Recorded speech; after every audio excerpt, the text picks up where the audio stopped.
Hello everyone, स्वागत है आपका अपने चैनल बगीता हिंदी क्लासेज में। आज का हमारा विषय है यूजीसी नेट सिलेबस में इकाई 7 के अंतर्गत लगी कहानी परिंदे।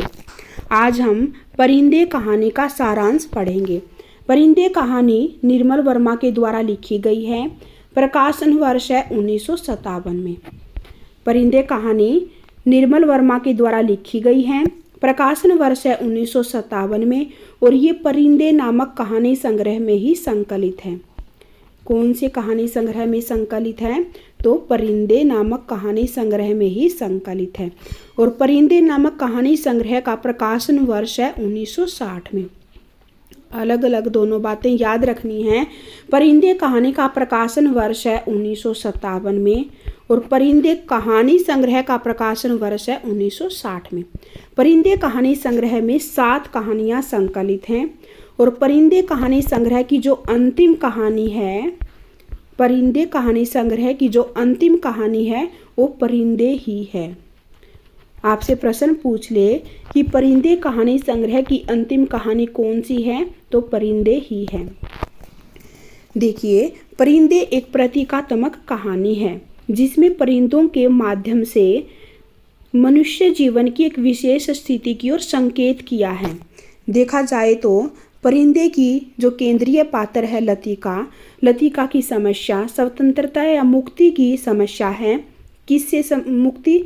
अतीत से मुक्ति, स्मृति से मुक्ति, उस चीज से मुक्ति जो हमें चलाती रहती है। कथाकार ने अतीत के क्षणों को पुनर्जीवित करने का प्रयास करके जीवन को नए अर्थ और अभिव्यक्ति ढूंढने का प्रयास परिंदे के माध्यम से किया है। तो चलिए आज हम परिंदे कहानी को पढ़ते हैं। अंधेरे गलियारे में चलते हुए लतिका ठिठक गई। पूरी कहानी को ध्यान से सुनिएगा। अंधेरे गलियारे में चलते हुए लतिका ठिठक गई। दीवार का सहारा लेकर उसने लैंप की बत्ती बढ़ा दी। सीढ़ियों पर उसकी छाया एक बेडौल कटी फटी आकृति खींचने लगी। 7 नंबर कमरे में लड़कियों की बातचीत और हंसी ठहाकों का शवर अभी तक आ रहा था। लतिका ने दरवाजा खटखटाया।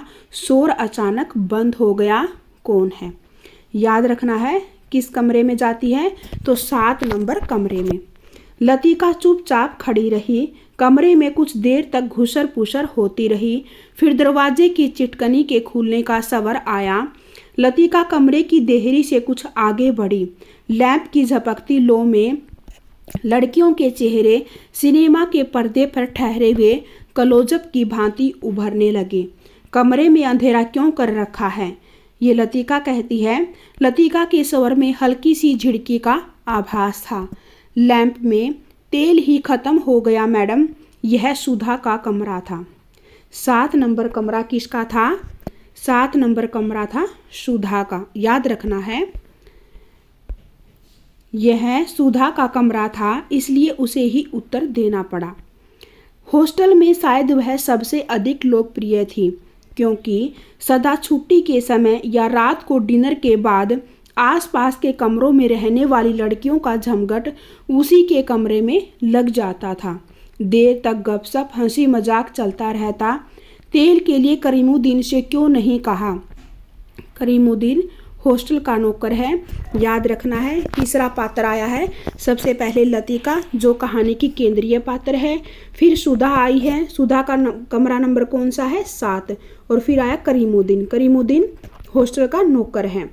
कितनी बार कहा मैडम, लेकिन उसे याद रहे तब तो। ये सुधा का ही कथन है। आगे, कमरे में हंसी की फुहार एक कोने से दूसरे कोने तक फैल गई। लतिका के कमरे में आने से अनुशासन की जो घुटन घिर आई थी वह अचानक बह गई। करीमुद्दीन हॉस्टल का नौकर था। उसके आलस और काम में टाल मटोल करने के किस्से हॉस्टल की लड़कियों में पीढ़ी दर पीढ़ी चले आते थे। लतिका को हठात कुछ स्मरण हो आया। अंधेरे में लैंप घुमाते हुए चारों ओर निगाहें दौड़ाई। कमरे में चारों ओर घेरा बनाकर वे बैठी थी, पास पास एक दूसरे से सटकर। सबके चेहरे परिचित थे, किंतु लैंप के पीले मंदिम प्रकाश में मानो कुछ बदल गया था, या जैसे वह उन्हें पहली बार देख रही थी। जूली याद रखना है। जूली, अब तक तुम इस ब्लॉक में क्या कर रही हो? जूली खिड़की के पास पलंग के सिरहाने बैठी थी। उसने चुपचाप आंखें नीची कर ली। लैंप का प्रकाश चारों ओर से सिमटकर अब केवल उसके चेहरे पर गिर रहा था। नाइट रजिस्टर पर दस्तक कर दिए? हाँ मैडम। फिर लतिका का स्वर कड़ा हो आया। जूली सकुचाकर खिड़की से बाहर देखने लगी। जब से लतिका इस स्कूल में आई है उसने अनुभव किया है कि हॉस्टल के इस नियम का पालन डांट फटकार के बावजूद नहीं होता। मैडम, कल से छुट्टियां शुरू हो जाएंगी, इसलिए आज रात हम सब ने मिलकर और सुधा पूरी बात न कहकर हेमंती की ओर देखकर मुस्कुराने लगी। हेमंती के गाने का प्रोग्राम था। किसके गाने का प्रोग्राम था? हेमंती के। सुधा का कमरा है, कमरा का कौन सा कमरा है? 7 नंबर। उसमें कौन है? हेमंती हैं, जूली हैं। तीनों पात्रों के नाम याद रखने हैं। हेमंती के गाने का प्रोग्राम है, आप भी कुछ देर बैठिए ना। ये कौन कहती है? सुधा कहती है। लतिका को उलझन मालूम हुई। इस समय यहाँ आकर उसने इनके मजे को किरकिरा कर दिया। इस छोटे से हिल स्टेशन पर रहते उसे खासा अरसा हो गया, लेकिन कब समय पतझड़ और गर्मियों का घेरा पार कर सर्दी की छुट्टियों की गोद में सिमट जाता है उसे कभी याद नहीं रहता। चोरों की तरह चुपचाप वह देहरी से बाहर को गई। उसके चेहरे का तनाव ढीला पड़ गया। वह मुस्कुराने लगी। मेरे संग स्नोफॉल देखने कोई नहीं ठहरेगा? मैडम, छुट्टियों में क्या आप घर नहीं जा रही हैं? सब लड़कियों की आंखें उस पर जम गई। अभी कुछ पक्का नहीं है।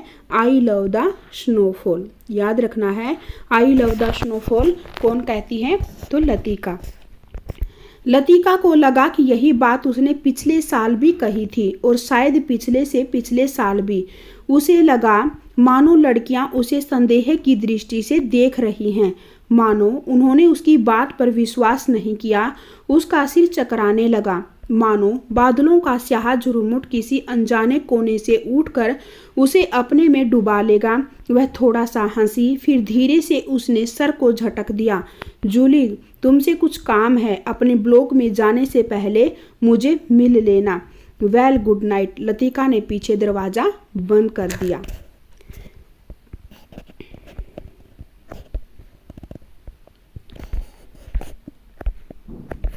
आगे, good night madam, good night, good night. गलियारे की सीढ़ियां न उतरकर लतिका रेलिंग के सहारे खड़ी हो गई। लैंप की बत्ती को नीचे घुमाकर कोने में रख दिया। बाहर धुंध की नीली तहें बहुत घनी हो चली थी। लॉन पर लगे हुए चीड़ के पत्तों की सरसराहट हवा के झोंकों के संग कभी तेज कभी धीमी होकर भीतर बह आती थी।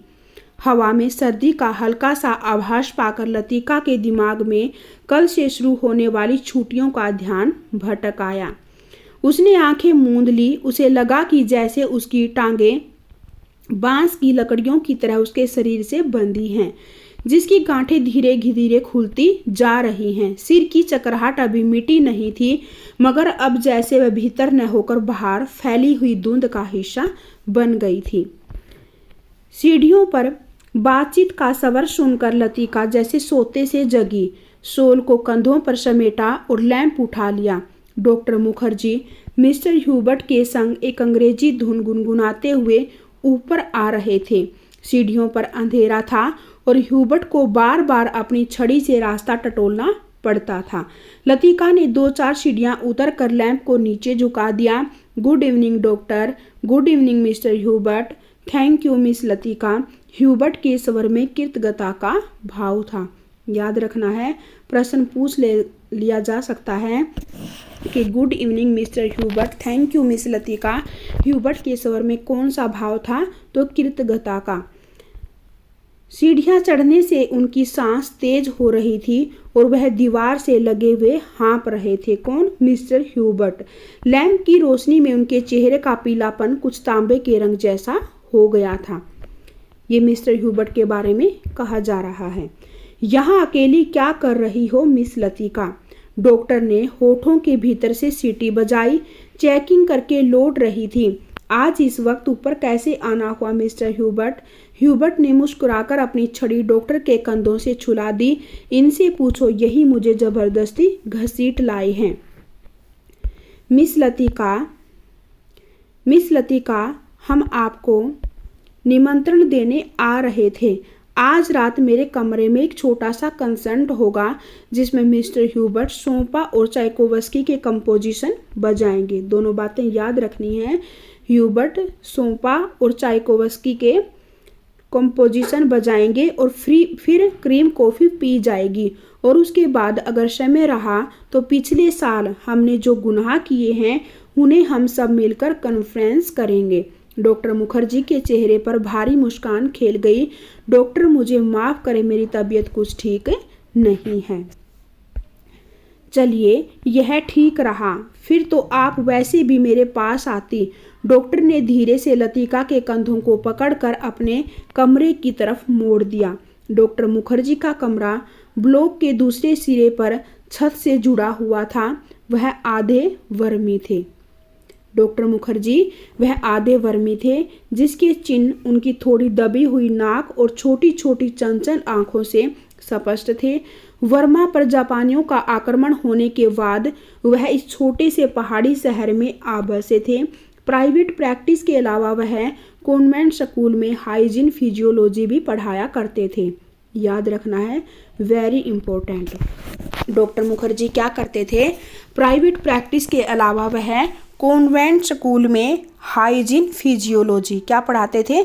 हाइजीन फिजियोलॉजी भी पढ़ाया करते थे। और इसलिए उनको स्कूल के हॉस्टल में ही एक कमरा रहने के लिए दे दिया गया था। कुछ लोगों का कहना था कि वर्मा से आते हुए रास्ते में उनकी पत्नी की मृत्यु हो गई थी, लेकिन इस संबंध में निश्चित रूप से कुछ नहीं कहा जा सकता क्योंकि डॉक्टर स्वयं कभी अपनी पत्नी की चर्चा नहीं करते। डॉक्टर मुखर्जी के बारे में बातें याद रखनी है। वह आधे वर्मी थे, कॉन्वेंट स्कूल में हाइजीन फिजियोलॉजी पढ़ाते थे और वर्मा पर जापानियों का आक्रमण होने के कारण वे इस शहर में आ गए थे। बातों के दौरान डॉक्टर अक्सर कहा करते हैं, मरने से पहले मैं एक दफ़ा वर्मा ज़रूर जाऊंगा। इम्पोर्टेंट, वेरी इंपॉर्टेंट, ये लाइन याद रखनी है कि मरने से पहले मैं एक दफ़ा वर्मा ज़रूर जाऊंगा। किसका कथन है? तो डॉक्टर मुखर्जी का। और तब एक क्षण के लिए उनकी आंखों में एक नमी सी छा जाती। लतिका चाहने पर भी उनसे कुछ पूछ नहीं पाती। उसे लगता कि डॉक्टर नहीं चाहते कि कोई अतीत के संबंध में उनसे कुछ भी पूछे या सहानुभूति दिखलाए। दूसरे ही क्षण अपनी गंभीरता को दूर ठेलते हुए वह हंस पड़ते, एक सूखी भुजी हुई हंसी। होम सिकनेस एक ऐसी बीमारी है जिसका इलाज किसी डॉक्टर के पास नहीं है। ये किसका कथन है? तो ये है डॉक्टर मुखर्जी का। छत पर मेज कुर्सियां डाल दी गई और भीतर कमरे में परकोलेटर में कॉफ़ी का पानी चढ़ा दिया गया। सुना है अगले 2-3 वर्षों में यहाँ पर बिजली का इंतजाम हो जाएगा, डॉक्टर ने स्प्रिट लैंप जलाते हुए कहा। यह बात तो पिछले 10 सालों में से सुनने में आ रही है। अंग्रेजों ने भी कोई लंबी चौड़ी स्कीम बनाई थी, पता नहीं उसका क्या हुआ, ह्यूबर्ट ने कहा। वह आराम कुर्सी पर लेटा हुआ बाहर लॉन की ओर देख रहा था। देखो, ये कथन है कि अगले 2-3 वर्षों में यहाँ पर बिजली का इंतजाम हो जाएगा, ये डॉक्टर मुखर्जी कहते हैं। और यह बात तो पिछले 10 सालों से सुनने में आ रही है, तो ये कहते हैं मिस्टर ह्यूबर्ट। दोनों कथन याद रखने हैं और वेरी इंपॉर्टेंट है। मरने से पहले मैं एक दफ़ा वर्मा जरूर जाऊंगा, ये डॉक्टर मुखर्जी का कथन है। देखिए, थोड़ी सी लंबी कहानी है लेकिन आपको पूरी कहानी को पढ़ना है। इसमें प्रश्न पूछ लिया जाते हैं यूजीसी नेट एग्जाम में कि जैसे आपको कई 3-4 कथन दे दिए और कह दिया कि कहानी के कथनों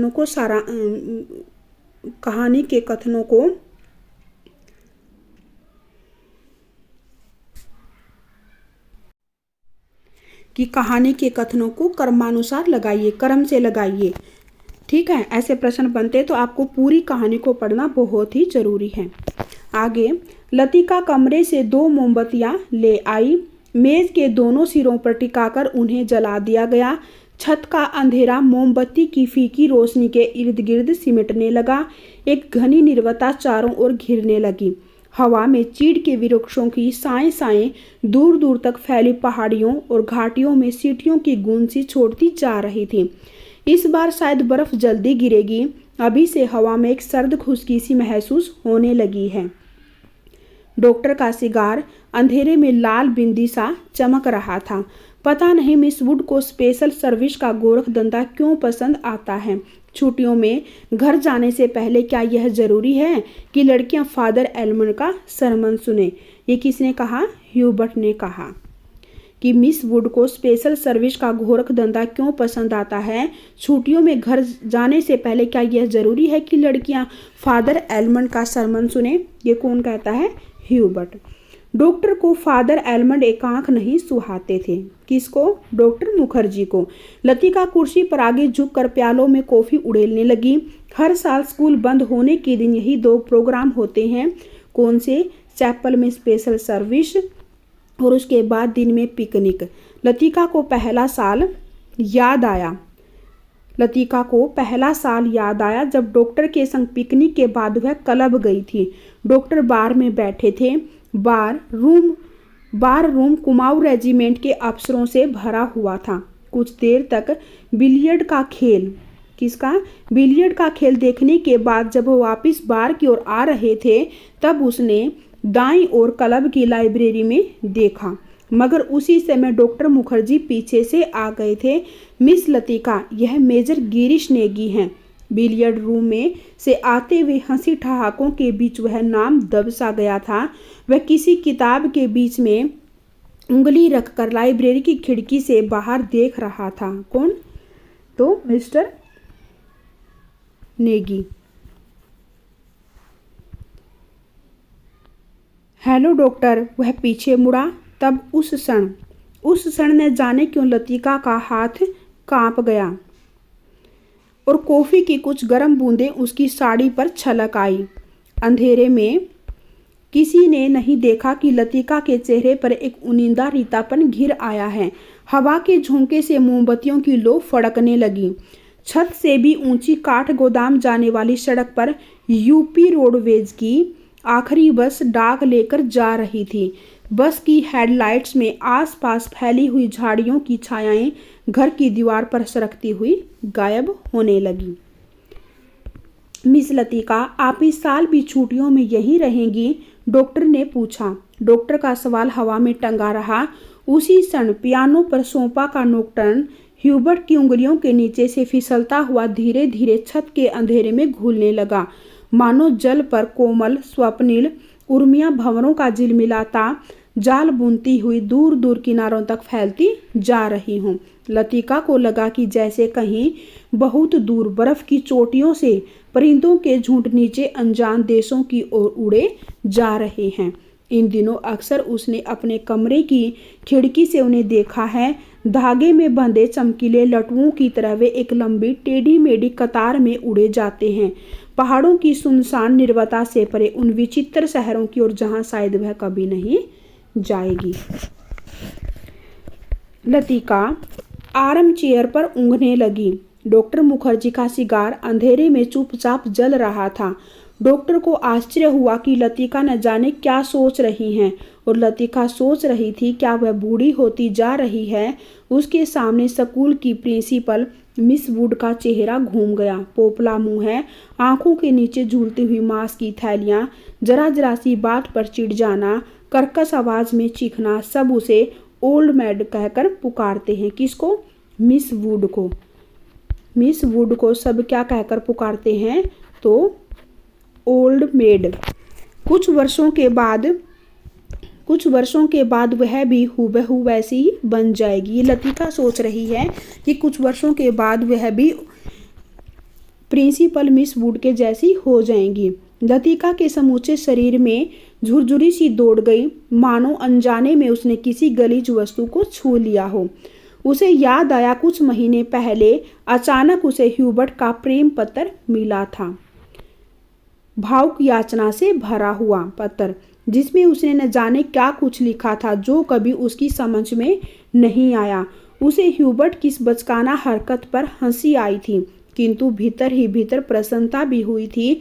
उसकी उम्र अभी बीती नहीं है अब भी वह दूसरों को अपनी ओर आकर्षित कर सकती है। ह्यूबर्ट का पत्र पढ़कर उसे क्रोध नहीं आया, आई थी केवल ममता। वह चाहती तो उसकी गलतफहमी को दूर करने में देर न लगती, किंतु कोई शक्ति उसे रोकी रहती है। उसके कारण अपने पर विश्वास रहता है। अपने सुख का भ्रम मानो ह्यूबर्ट की गलतफहमी से जुड़ा है।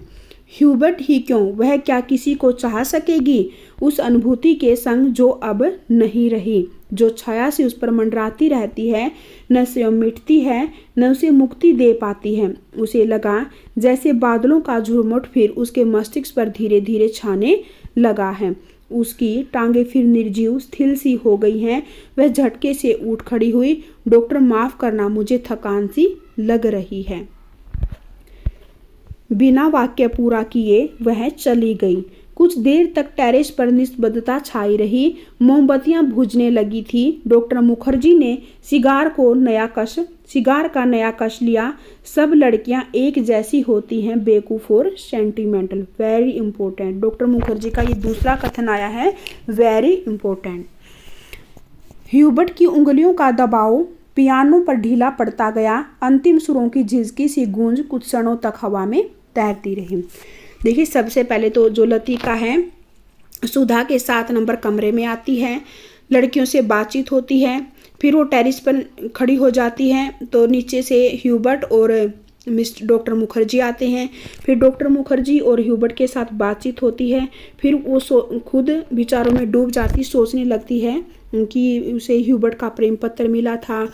सोचने लगती है कि मैं कुछ वर्षों में मिस वुड जैसी हो जाऊंगी। तो ये खुद से वो ये बातें सोच रही है। ठीक है, याद रखना है आपको। आगे, डॉक्टर, आपको मालूम है मिस लतिका का व्यवहार पिछले कुछ अरसे से अजीब सा लगता है। कौन कहते हैं? मिस्टर ह्यूबर्ट कहते हैं डॉक्टर मुखर्जी से। ह्यूबर्ट के स्वर में लापरवाही का भाव था। याद रखना है, ये कथन दे दिया आपको कि आपको मालूम है मिस लतिका का व्यवहार पिछले कुछ अरसे से अजीब सा लगता है। तो इसमें मिस्टर ह्यूबर्ट के स्वर में कैसा भाव था? तो लापरवाही का। वह नहीं चाहता था कि डॉक्टर को लतिका के प्रति उसकी भावनाओं का आभास मात्र भी मिल सके। जिस कोमल अनुभूति को वह इतने समय से संजोता आया है, डॉक्टर उसे हंसी के एक ठहाके में उपहासा शब्द बना देगा।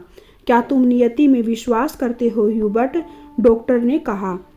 ह्यूबर्ट दम रोके प्रतीक्षा करता रहा।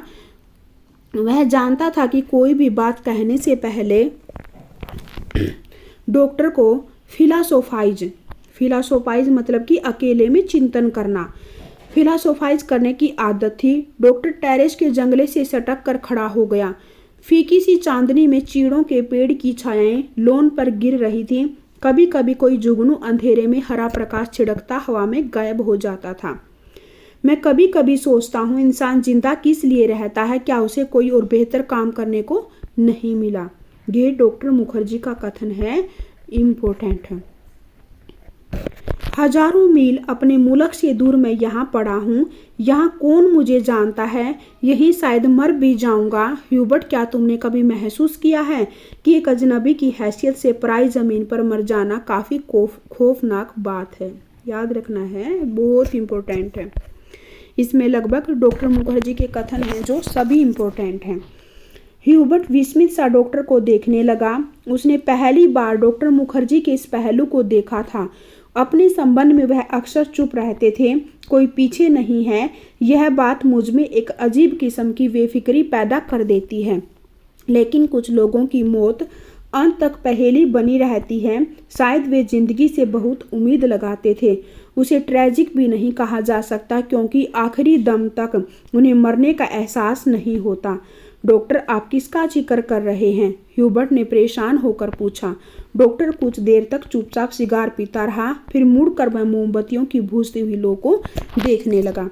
तुम्हें मालूम है, किसी समय लतिका बीला नागा क्लब, इस क्लब का नाम याद रखना है, बीला नागा क्लब, जाया करती थी। गिरीश नेगी से उसका परिचय वहीं हुआ था। कश्मीर जाने से एक रात पहले उसने मुझे सब कुछ बता दिया था। मैं अब तक लतिका से उस मुलाकात के बारे में कुछ नहीं कह सका हूँ। किंतु उस रात कौन जानता था कि वह वापस नहीं लौटेगा। और अब क्या फर्क पड़ता है, let the dead die. Doctor की सूखी सरद हंसी में खोखली सी शून्यता भरी थी। देखिए, लतिका है जो गिरीश नेगी से प्रेम करने लगती हैं, लेकिन वो जो है युद्ध में मारे जाते हैं। कश्मीर चले गए थे तो वहाँ पे युद्ध में उसकी मृत्यु हो जाती है। लेट द डेड डाई यानी मृतकों को मरने दो। ये कौन कहते हैं, डॉक्टर मुखर्जी। कौन, गिरीश नेगी कुमाऊं रेजिमेंट में कैप्टन था। गिरीश नेगी से प्रेम करती है लतिका और उसका वो क्या थे, कुमाऊं रेजिमेंट में कैप्टन थे। डॉक्टर, क्या लतिका, ह्यूबर्ट से आगे कुछ नहीं कहा गया। ह्यूबर्ट को पता नहीं था क्योंकि उन्होंने भी उसे प्रेम पत्र दिया था लतिका को, तो उनको पता नहीं था कि वो कुमाऊं रेजिमेंट गिरीश नेगी से प्रेम करती थी। तो ह्यूबर्ट को अभी पता चला है। ह्यूबर्ट क्या कहते हैं कि ह्यूबर्ट से आगे कुछ नहीं कहा गया। उसे याद आया वह पत्र जो उसने लतिका को भेजा था। कितना अर्थहीन और उपहासास्पद, जैसे उसका एक एक शब्द उसके दिल को कचोट रहा हो। उसने धीरे से पियानो पर सिर टिका लिया।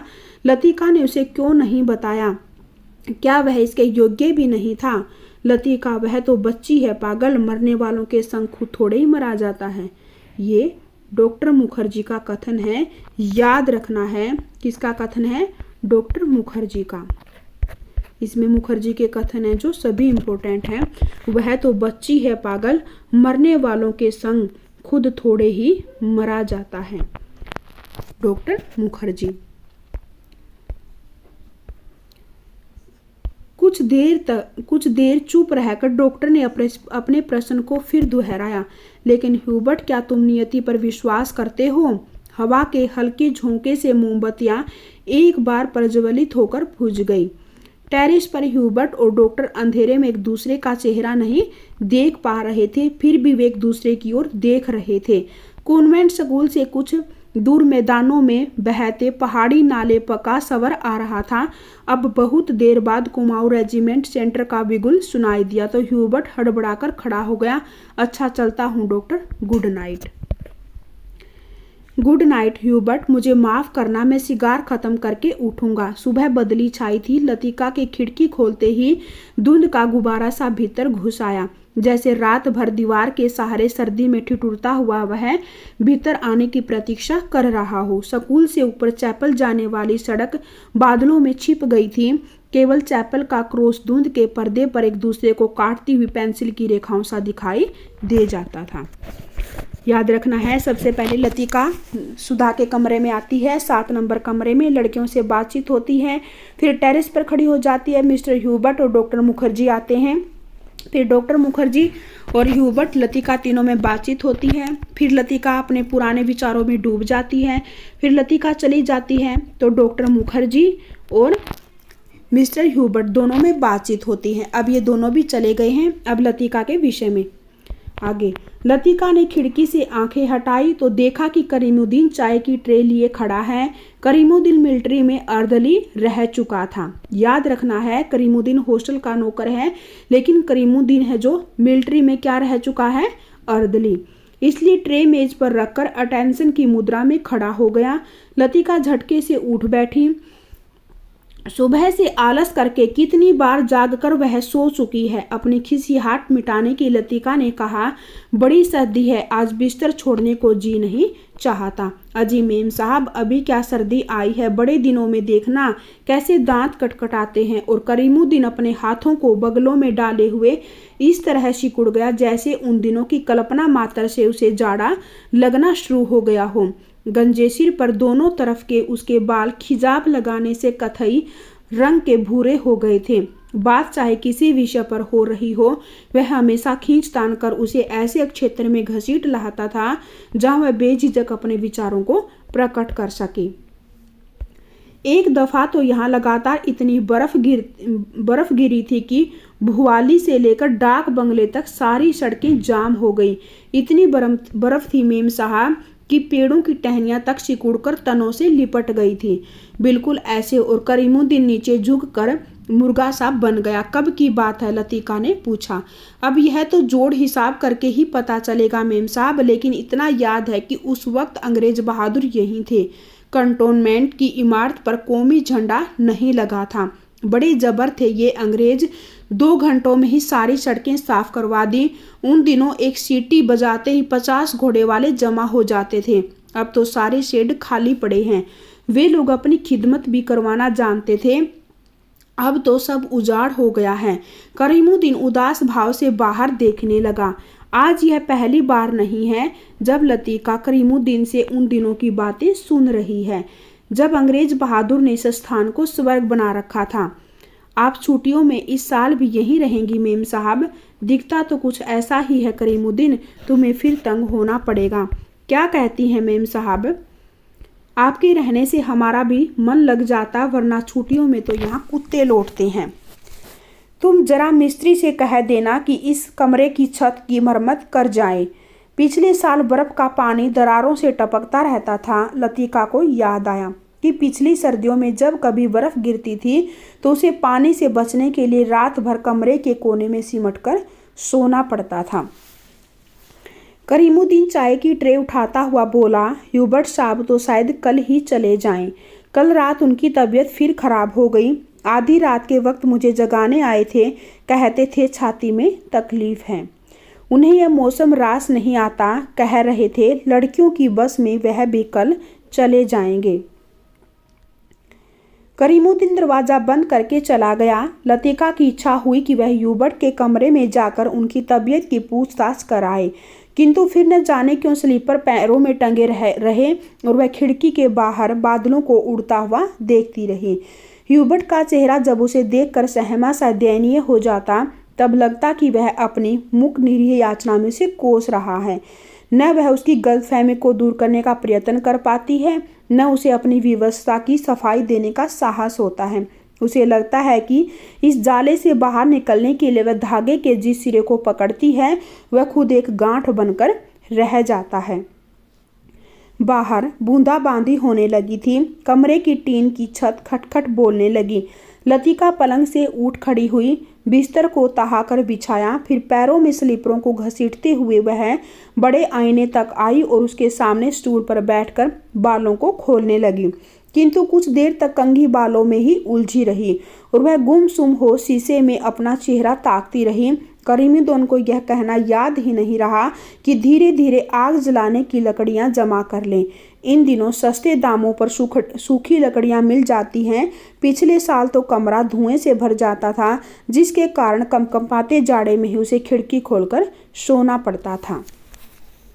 आगे आईने में लतिका ने अपना चेहरा देखा। वह मुस्कुरा रही थी। पिछले साल अपने कमरे की सीलन और ठंड से बचने के लिए कभी कभी वह मिस वुड के खाली कमरे में चोरी चुपके सोने चली जाया करती थी। मिस वुड का कमरा बिना आग के भी गर्म रहता था। उनके गदीले सोफे पर लौटते ही आंख लग जाती थी। कमरा छुट्टियों में खाली पड़ा रहता है, किंतु मिस वुड से इतना नहीं होता कि 2 महीनों के लिए उसके हवाले कर जाए। हर साल कमरे में ताला ठोंक जाती है। वह तो पिछले साल गुसल खाने में भीतर की सांकल देना भूल गई थी, जिसे लतिका चोर दरवाजे के रूप में इस्तेमाल कर रही थी। ये लतिका स्वयं सोच रही है ये सब पिछले साल के बारे में। पहले साल अकेले में उसे बड़ा डर सा लगता था। छुट्टियों में सारे स्कूल और हॉस्टल के कमरे साएं साएं करने लगते हैं। डर के मारे उसे जब कभी नींद नहीं आती थी तब वह करीमुद्दीन को रात में देर तक बातों में उलझाए रखती। बातों में जब खोई सी वह सो जाती तब करीमुद्दीन चुपचाप लैंप बुझाकर चला जाता। कभी कभी बीमारी का बहाना करके वह डॉक्टर को बुलवा भेजती थी और बाद में बहुत जिद करके दूसरे कमरे में उनका बिस्तर लगवा देती। लतिका ने कंधे से बालों का गुच्छा निकाला और उसे बाहर फेंकने के लिए वह खिड़की के पास आ खड़ी हुई। बाहर छत की ढलान से बारिश के जल की मोटी सी धार बराबर लॉन पर गिर रही थी। मेघाच्छन्न आकाश में सरकते हुए बादलों के पीछे पहाड़ियों के झुंड कभी उभर आते थे, कभी छिप जाते थे, मानो चलती हुई ट्रेन से कोई उन्हें देख रहा हो। लतिका ने खिड़की से सिर बाहर निकाल लिया। हवा के झोंके से उसकी आंखें झिप गई। उसे जितने काम याद आते हैं उतना ही आलस घना हो जाता है। बस की सीटें रिजर्व करवाने के लिए चपरासी को रुपए देने हैं और जो सामान हॉस्टल की लड़कियां पीछे छोड़े जा रही हैं उन्हें गोदाम में रखवाना होगा। कभी कभी तो छोटी क्लास की लड़कियों के साथ पैकिंग करवाने के काम में भी उसे हाथ बंटाना पड़ता था। वह इन कामों से ऊबती नहीं, धीरे धीरे सब निपटते जाते हैं। कोई गलती इधर उधर रह जाती है सो बाद में सुधर जाती है। हर काम में किचकिच रहती है, परेशानी और दिक्कत होती है, किंतु देर सवेरे इसे छुटकारा मिल ही जाता है। किंतु जब लड़कियों की आखिरी बस चली जाती है तब मन उचाट सा हो जाता है। खाली कॉरिडोर में घूमती हुई वे कभी इस कमरे में जाती हैं और कभी उसमें। वह नहीं जान पाती कि अपने से क्या करे। दिल कहीं भी नहीं टिक पाता, हमेशा भटका भटका सा रहता है। इस सब के बावजूद जब कोई सहज भाव में पूछ बैठता है, मिस लतिका छुट्टियों में आप घर नहीं जा रही, तब वह क्या कहे। Ding dong ding, special service के लिए स्कूल चैपल के घंटे बजने लगे। लतिका ने अपना सिर खिड़की के भीतर कर लिया। उसने झटपट साड़ी उतारी और पेटीकोट में कंधे पर तौलिया डाले गुसल खाने में घुस गई। लेफ्ट राइट कंटोनमेंट जाने वाली पक्की सड़क पर 4-4 की पंक्ति में कुमाऊं रेजिमेंट के सिपाहियों की एक टुकड़ी मार्च कर रही थी। फौजी बूटों की भारी खुरदरी आवाजें स्कूल चैपल की दीवारों से टकराकर भीतर प्रेयर हॉल में गूंज रही थी। Blessed are the meek, father Elmond एक शब्द चबाते हुए खंखारते स्वर में सरमन ऑफ द माउंट पढ़ रहे थे। क्या पढ़ रहे थे? Sermon of the mount. कौन? Father Elmond. ईसा मसीह की मूर्ति के नीचे कैंडलब्रियम के दोनों ओर मोमबत्तियां जल रही थी, जिनका प्रकाश आगे बेंचों पर बैठी हुई लड़कियों पर पड़ रहा था। पिछली लाइनों की बेंचें अंधेरे में डूबी हुई थी, जहां लड़कियां प्रार्थना की मुद्रा में बैठी हुई सिर झुकाए एक दूसरे से घुसर पुसर कर रही थी। मिस वुड स्कूल सीजन के सफलतापूर्वक समाप्त हो जाने पर विद्यार्थियों और स्टाफ सदस्यों को बधाई का भाषण दे चुकी थी और अब फादर के पीछे बैठी हुई अपने में ही कुछ बुड़बुड़ा रही थी, मानो धीरे धीरे फादर को प्रमोट कर रही हो। आमीन। फादर एलमंड ने बाइबल मेज पर रख दी और प्रेयर बुक उठा ली। हाल की खामोशी क्षण भर के लिए टूट गई।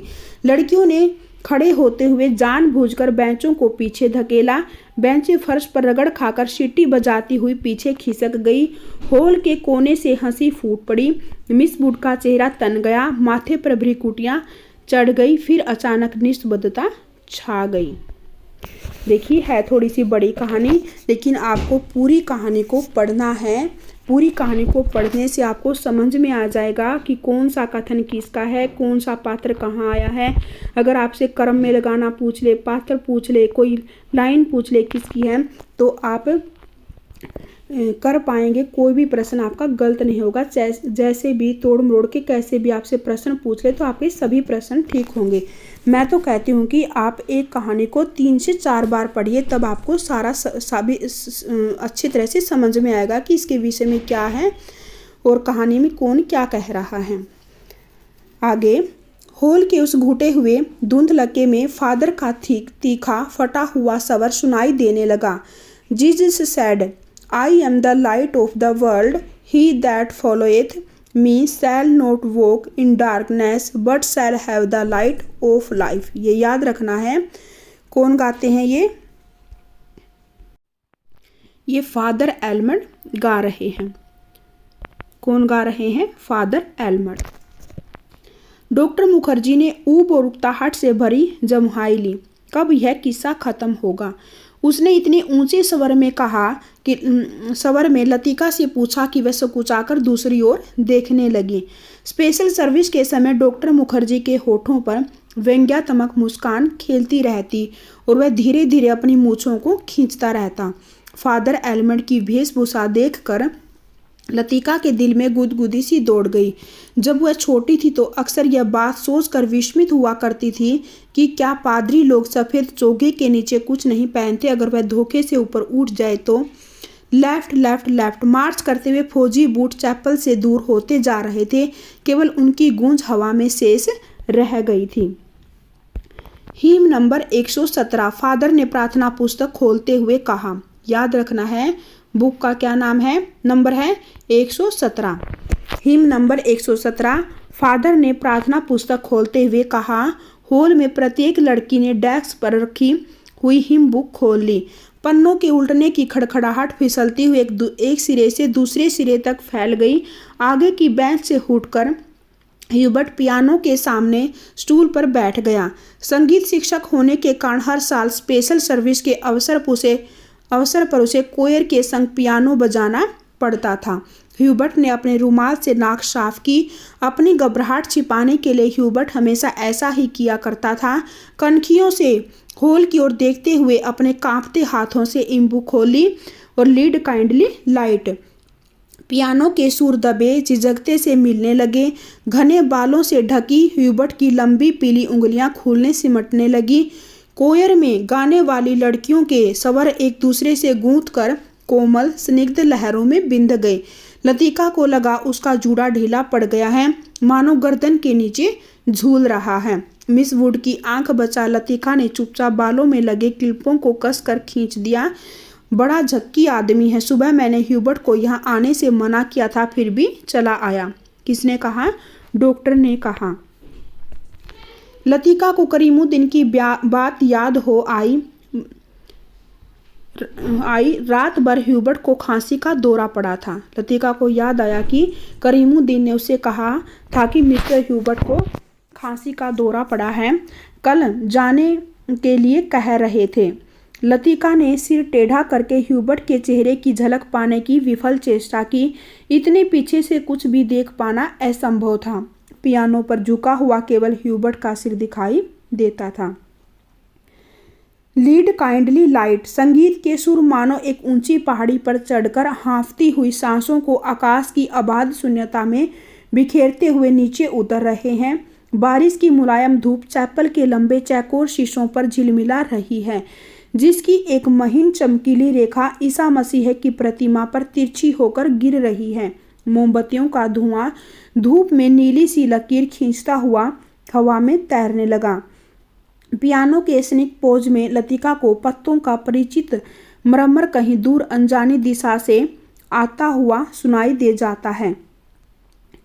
एक क्षण के लिए एक भ्रम हुआ कि चैपल का फीका सा अंधेरा उस छोटे से प्रेयर हॉल के चारों कोनों में सिमटता हुआ उसके आसपास घिर आया है, मानो कोई उसकी आंखों पर पट्टी बांधकर उसे यहाँ तक ले आया हो और अचानक उसकी आंखें खोल दी हों। उसे लगा कि जैसे मोमबत्तियों के धूमिल आलोक में कुछ भी ठोस वास्तविक न रहा हो। चैपल की छत दीवारें, डेस्क पर रखा हुआ डॉक्टर का सुगड़ सुडौल हाथ और पियानो के सुर अतीत की धुंध को भेदते हुए स्वयं उस धुंध का भाग बनते जा रहे हों। एक पगली सी स्मृति, एक उद्भ्रांत भावना, चैपल के शीशों के परे पहाड़ी, सूखी हवा में झुकी हुई वीपिंग बिलोज की कांपती टहनियाँ, पैरों तले चीड़ के पत्तों की धीमी सी चीर परिचित खड़खड़। वहीं पर गिरीश एक हाथ में मिलिट्री का खाकी हैट लिए खड़ा है। ये सब लतिका सोच रही हैं। चौड़े उठे हुए सबल कंधे, अपना सिर वहां टिका दो तो जैसे सिमट कर खो जाएगा। चार्ल्स बोयर, यह नाम उसने रखा था। वह झेंप कर हंसने लगा। याद रखना है गिरीश नेगी ने लतिका का क्या नाम रखा था? चार्ल्स बोयर। चार्ल्स बोयर नहीं, ये लतिका ने गिरीश नेगी का नाम रखा था चार्ल्स बोयर। चार्ल्स बोयर किसने नाम रखा था? चार्ल्स बोयर नाम रखा था लतिका ने गिरीश नेगी का। चार्ल्स बोयर यह नाम उसने रखा था। वह झेंप कर हंसने लगा। तुम्हें आर्मी में किसने चुन लिया? मेजर बन गए हो, लेकिन लड़कियों से भी गए बीते हो। जरा जरा सी बात पर चेहरा लाल हो जाता है। यह सब वह कहती नहीं, सिर्फ सोचती भर थी। सोचा था कभी कहूँगी, वह कभी नहीं आया। बुरुश का लाल फूल लाए हो न? झूठे। खाकी कमीज के जिस जेब पर बैज चिपके थे उसमें से मूसा हुआ बुरुश का फूल निकल आया। छी, सारा मुरझा गया। अभी खिला कहाँ है? हाउ क्लूंजी। उसके बालों में गिरीश का हाथ उलझ रहा है। फूल कहीं टिक नहीं पाता। फिर उसे क्लिप के नीचे फंसाकर उसने कहा, देखो। वह मुड़ी और इससे पहले कि वह कुछ कह पाती, गिरीश ने अपना मिलिट्री का हैट धप से उसके सिर पर रख दिया। वह मंत्रमुग्ध सी वैसी ही खड़ी रही। उसके सिर पर गिरीश का हैट है, माथे पर छोटी सी बिंदी है, बिंदी पर उड़ते हुए बाल हैं। गिरीश ने उस बिंदी को अपने होठों से छुआ है। उसने उसके नंगे सिर को अपने दोनों हाथों में समेट लिया है। लतिका, गिरीश ने चिढ़ाते हुए कहा, man eater of Kumaon. Man eater of Kumaon. देखिए, लतिका ने गिरीश नेगी का नाम रखा है चार्ल्स बोयर। लतिका है जो गिरीश नेगी को चार्ल्स बोयर नाम से बुलाती हैं, और जो गिरीश नेगी हैं वो लतिका को किस नाम से पुकारते हैं, मैन ईटर ऑफ कुमाऊं। ये इसे चिढ़ाने के लिए कहती है मैन ईटर ऑफ कुमाऊं। उसका यह नाम गिरीश ने उसे चिढ़ाने के लिए रखा था। वह हंसने लगी। लतिका, सुनो, गिरीश का सबर कैसा हो गया था? ना, मैं कुछ भी नहीं सुन रही। लतिका, मैं कुछ महीनों में वापस लौट आऊँगा। ना, मैं कुछ भी नहीं सुन रही। किंतु वह सुन रही है, वह नहीं जो गिरीश कह रहा है, किंतु वह जो नहीं कहा जा रहा है, जो उसके बाद कभी नहीं कहा गया। Lead kindly light. Prayer hall में खड़ी लतिका ये सब याद कर रही है पिछली बातों को। लड़कियों का सबर पियानो के सुरों में डूबा हुआ गिर रहा है, उठ रहा है। ह्यूबर्ट ने सिर मोड़कर लतिका को निमिष भर देखा। आंखें मूंदे ध्यान मग्ना प्रस्तर मूर्ति सी वह स्थिर निश्चल खड़ी थी। क्या यह भाव उसके लिए है? क्या लतिका ने ऐसे क्षणों में उसे अपना साथी बनाया है? अभी ह्यूबर्ट सोच रहे हैं लतिका के बारे में। ह्यूबर्ट ने एक गहरी सांस ली और उस सांस में ढेर सी थकान उमड़ आई। देखो, मिस वुड कुर्सी पर बैठे बैठे सो रही हैं। डॉक्टर होठों में फुसफुसाया। यह डॉक्टर का पुराना मजाक था कि मिस वुड प्रार्थना करने के बहाने आंखें मूंदे हुए नींद की झपकियां लेती हैं। फादर हेलमंड ने कुर्सी पर फैले अपने गाउन को समेट लिया और प्रेयर बुक बंद करके मिस वुड के कानों में कुछ कहा। पियानो का स्वर क्रमशः मंद पड़ने लगा। ह्यूबर्ट की उंगलियां ढीली पड़ने लगी। सर्विस के समाप्त होने से पूर्व मिस वुड ने ऑर्डर पढ़कर सुनाया, बारिश होने की आशंका से आज के कार्यक्रम में कुछ आवश्यक परिवर्तन करने पड़े थे। पिकनिक के लिए झूला देवी के मंदिर जाना संभव नहीं हो सकेगा, इसलिए स्कूल से कुछ दूर मिडोज में ही सब लड़कियां नाश्ते के बाद जमा होंगी। सब लड़कियों को दोपहर का लंच हॉस्टल किचन से ही ले जाना होगा। केवल शाम की चाय मिडोज में बनेगी। पहाड़ों की बारिश का क्या भरोसा। कुछ देर पहले धुआंधार बादल गरज रहे थे। सारा शहर पानी में भीगा हुआ ठिठुर रहा था। अब धूप में नहाता नीला आकाश धुंध की ओट से बाहर निकलता हुआ फैल रहा था। लतिका ने चैपल से बाहर आते हुए देखा। वीपिंग विलोज की भीगी शाखाओं से धूप में चमकती हुई बारिश की बूंदें टपक रही थी। लड़कियां चैपल से बाहर निकलकर छोटे छोटे गुच्छे बनाकर कॉरिडोर में जमा हो गई। नाश्ते के लिए अभी पौन घंटा पड़ा था और उनमें से अभी कोई भी लड़की हॉस्टल जाने के लिए इच्छुक नहीं थी। छुट्टियां अभी शुरू नहीं हुई थी, किंतु शायद इसलिए वे इन चंद बचे खुचे क्षणों में अनुशासन के भीतर भी मुक्त होने का भरपूर आनंद उठा लेना चाहती थी। मिस वुड को लड़कियों का यह गुलगपाड़ा अखरा, किंतु फादर एलमंड के सामने वह उन्हें डांट फटकार नहीं सकी। अपनी झुंझलाहट दबाकर वह मुस्कुराते हुए बोली, कल सब चली जाएंगी, सारा स्कूल वीरान हो जाएगा। फादर एलमंड का लंबा ओजपूर्ण चेहरा चैपल की घुटी हुई गरमाई से लाल हो उठा था। कॉरिडोर के जंगले पर अपनी छड़ी लटकाकर वह बोले,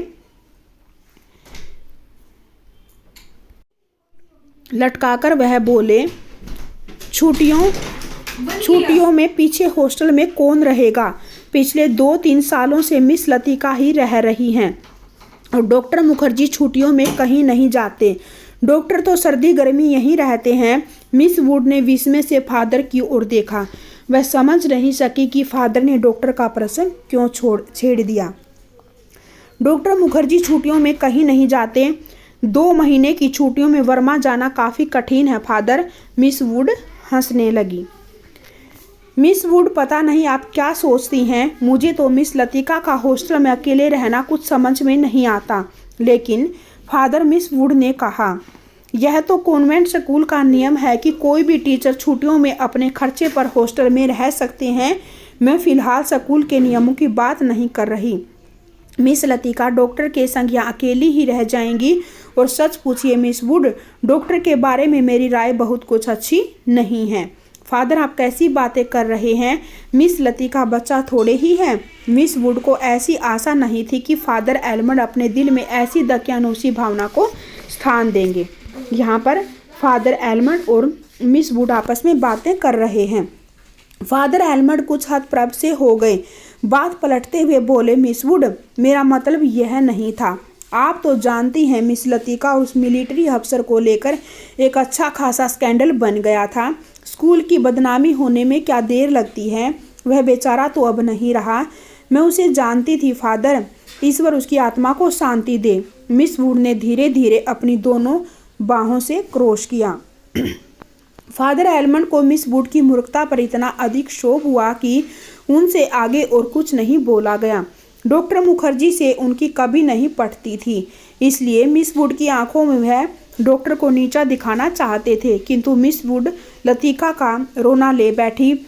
आगे बात बढ़ाना व्यर्थ था। उन्होंने छड़ी को जंगले से उठाया और ऊपर साफ खुले आकाश में देखते हुए बोले, प्रोग्राम आपने यूं ही बदला मिस वुड, अब क्या बारिश होगी।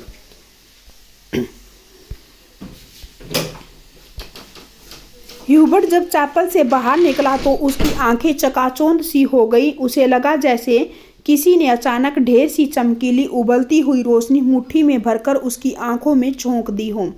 पियानो के संगीत के सुर रुई के छुई मुई रेशों की भांति अब तक उसके मस्तिष्क की थकी मांदी नसों पर फड़फड़ा रहे थे।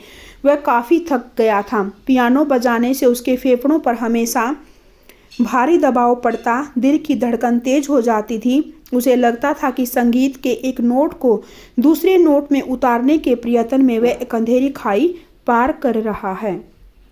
ये संगीत शिक्षक हैं मिस्टर ह्यूबर्ट। आज चैपल में मैंने जो महसूस किया वह कितना रहस्यमय, कितना विचित्र था। ह्यूबर्ट ने सोचा।